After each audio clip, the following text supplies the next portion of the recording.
As a chess assassin, we strive in sharp positions. Therefore, it only makes sense to begin with the Sicilian dragon.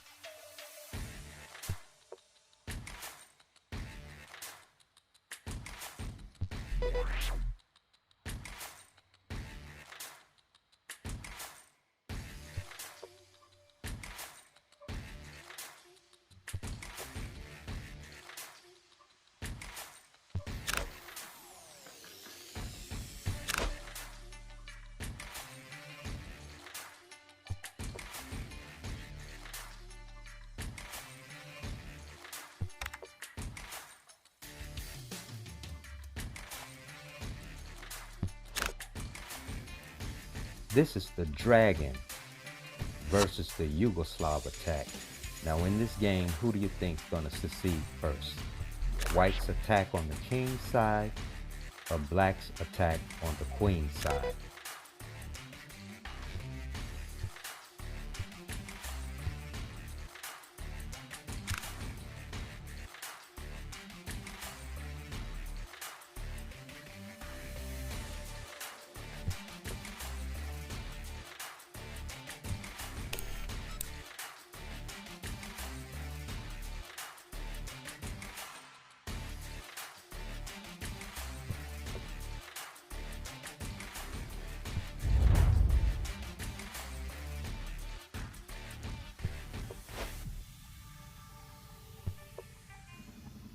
What makes the Sicilian dragon so fierce is that you don't know if the attack is going to come from the A file or whether it's going to come down the B file or the C file.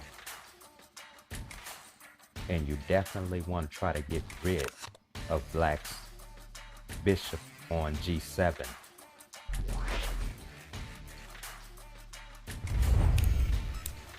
Now, black's attack is so cool.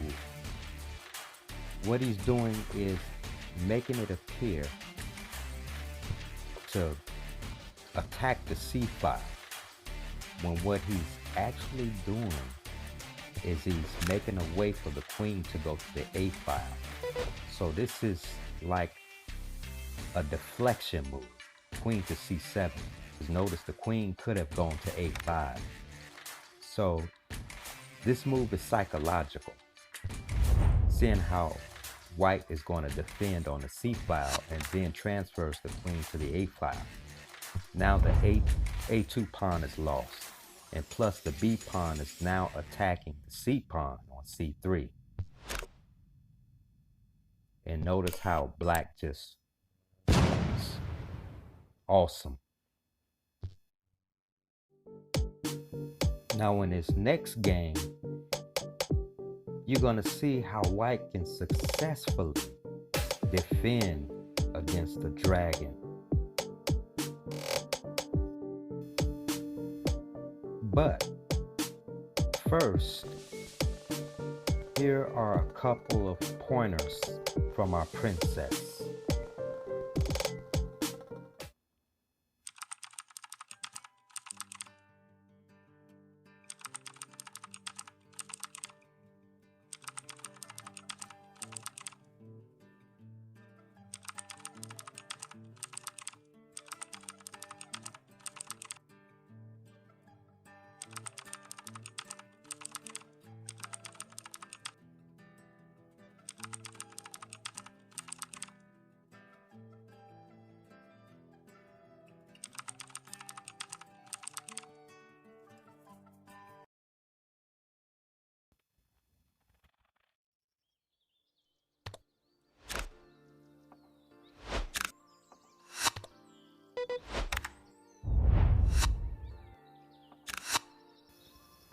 Whenever the queen and bishop is lined up on the C1 to H6 diagonal, I always ask myself this question.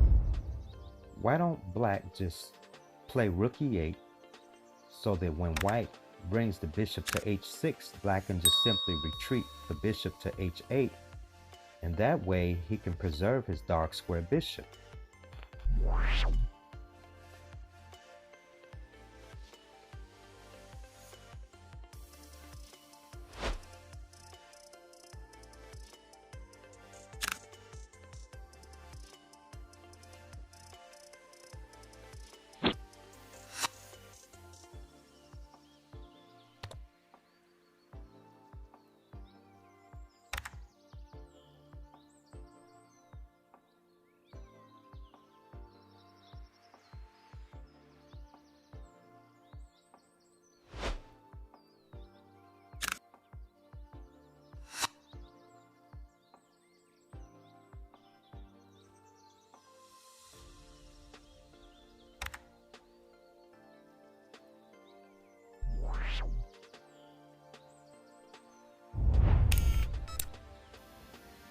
Okay, so the attack is coming down the B file.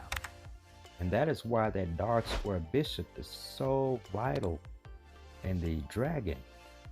Because white doesn't have much to fear or defend against with the dark square bishops being absent.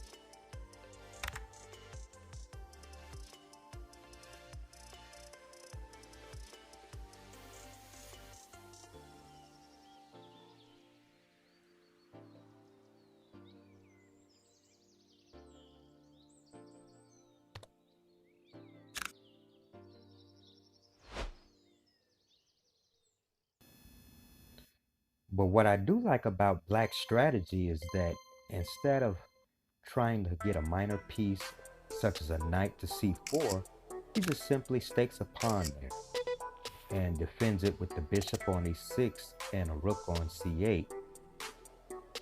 And this is like a preparation for lining up a battery on b file to attack white's b pawn.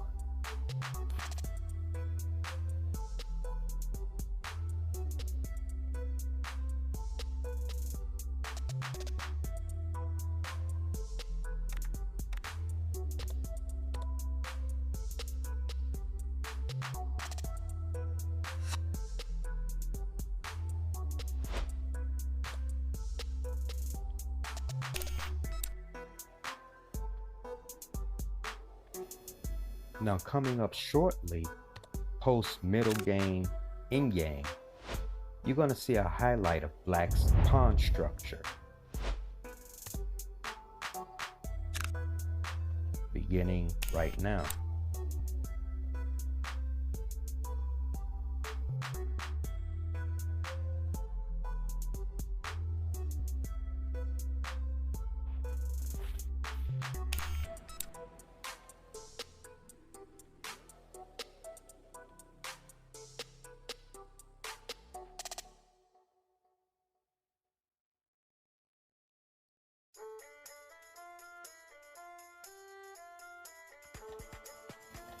I will say that was nice play by white.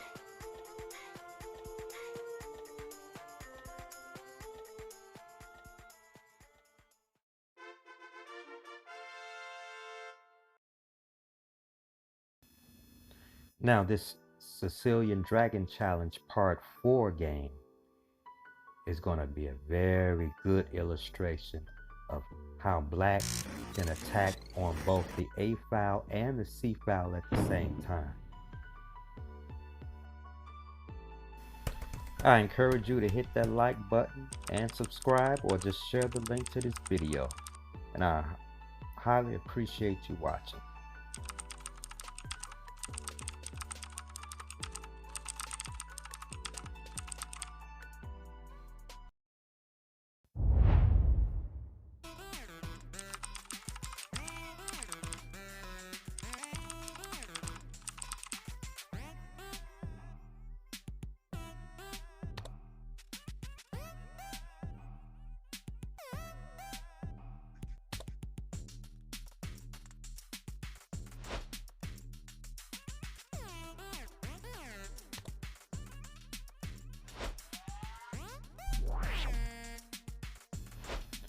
One major idea in the dragon is that black can either play his queen's bishop to e6 or to d7, but the idea is the same. It's to get rid of white's bishop on b3. The reason being is because when black attacks down the a file, if white doesn't properly defend the a2 pawn, then he's going to be in a lot of trouble, because that bishop protects both c2 and a2. So now he needs the knight on c1 to help guard or overprotect a2. And notice how the dark square bishop on g7 is closed in. So right now that bishop is out of the game. That's why one main idea in the dragon is to try to get d5 in. If you can't play d5, then your center might be blocked.